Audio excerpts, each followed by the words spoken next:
Hi, well, the field of molecular genetics. My name is Giulia Anderson. I'm a fisheries geneticist at the Pacific Community. Well, the field of molecular genetics is actually quite broad.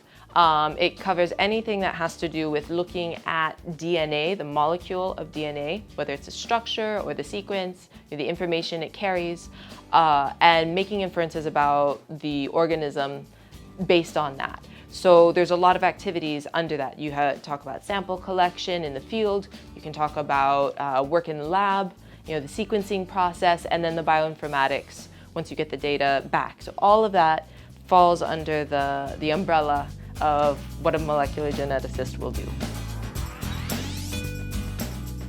There's two parts to this. One is I like having a really clear line of sight that the work we're doing here is very directly actually coming to a real world consequence, because we're not just working on this really abstract concept of DNA, we're actually applying it to fish stocks and seeing that it's important information to provide to managers so we can actually see in real time that we're hopefully making a difference in the health of the region.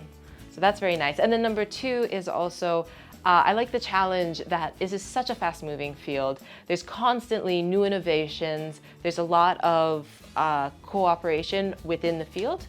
So you can collaborate with people who have new algorithms out. You can try things.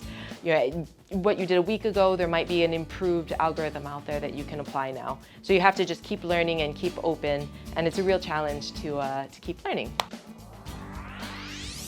Well, no judgment on my colleagues here at HQ, but my favorite moments are all, out in the field. We take tagging cruises that go out, far out to sea, days from any sort of land, and just do a lot of science and a lot of fishing and some napping, and those are the best weeks of my career out there on the water.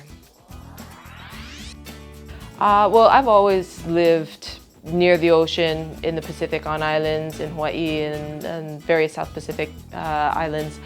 But yeah, it was always near to the ocean, near to fish, and pretty often near to science. So it just organically became, by keeping near those things, those were the opportunities arose, and therefore I became a scientist on fish.